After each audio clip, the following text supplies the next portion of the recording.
මේ පාර විද්‍යාව ප්‍රශ්න පත්‍රය හැදෙන හරිම විදිහ බලමුද? විද්‍යාව ප්‍රශ්න පත්‍රයේ ප්‍රධාන ප්‍රශ්න පත්‍ර දෙකක් තියෙනවා.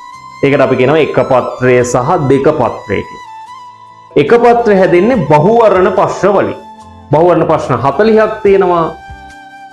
40න් එක ප්‍රශ්නයකට ලකුණු දෙක ගානේ ලකුණු 80ක් ලැබෙනවා.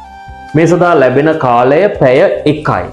මේක හැදෙන්නේ 10 ශ්‍රේණියේ තියෙන පාඩම් 20යි 11 ශ්‍රේණියේ තියෙන පාඩම් 15යි කියන මේ පාඩම් 35ම. එතකොට මේකේ ජීව විද්‍යාව ප්‍රශ්න, රසායන විද්‍යාව ප්‍රශ්න, භෞතික විද්‍යාව ප්‍රශ්න විදිහට ප්‍රශ්න තියෙනවා.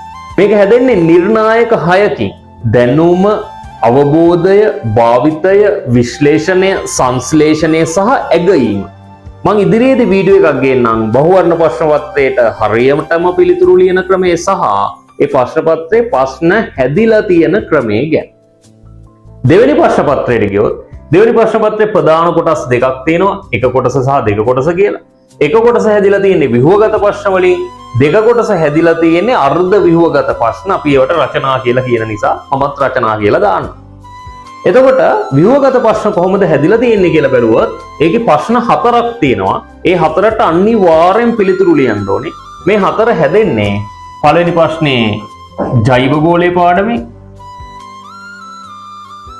දෙවෙනි එක ජීව විද්‍යාව, තුන්වෙනි එක රසායන විද්‍යාව, හතරවෙනි එක භෞතික විද්‍යාව කියන විදිහට.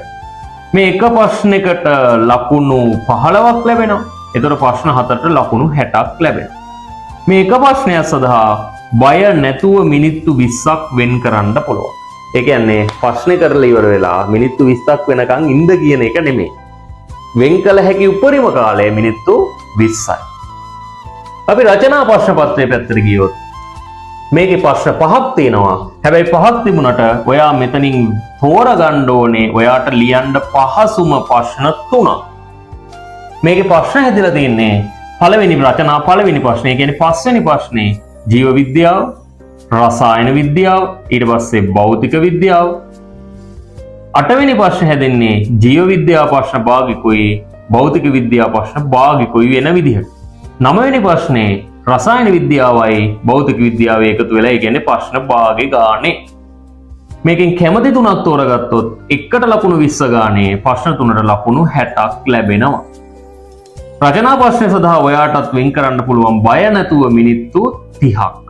මේ ව්‍යුහගත ප්‍රශ්න පත්‍රයේ මේ ප්‍රශ්න 4ෙන්ම එක ප්‍රශ්නකින් 125ක් විතර අහන්නේ ප්‍රායෝගික පරීක්ෂණ ගැන. එතකොට ඒකේ ඉතුරු 175 අහලා තියෙන්නේ සිද්ධාන්තමය කරුණු එහෙම නැත්නම් තියරි කොටස් ගැන.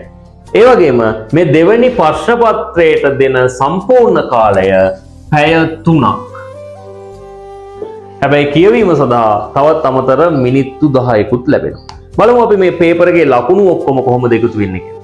බලන්න බහුවර්ණ ප්‍රශ්න පත්‍රය සඳහා ලකුණු 80යි, ව්‍යුහගත එක සඳහා ලකුණු 60යි, රචනා ප්‍රශ්න පත්‍රය සඳහා ලකුණු 60යි, මුළු ලකුණු 200යි. ලකුණු 200ක් දෙන්නේ මේක දෙකෙන් බෙදිලා 100න් ලකුණක් විදිහට ඔයාට ලකුණු ලබා ගන්න පුළුවන්. ඔයත් මේ ප්‍රශ්න පත්‍රයේ හැදෙන ව්‍යුහය හරියටම දැනගෙන නිවැරදි ක්‍රමවේදයට පිළිතුරු ලියුවොත් විද්‍යාව ලකුණු ගොඩක් වැඩි කර ගන්න පුළුවන්.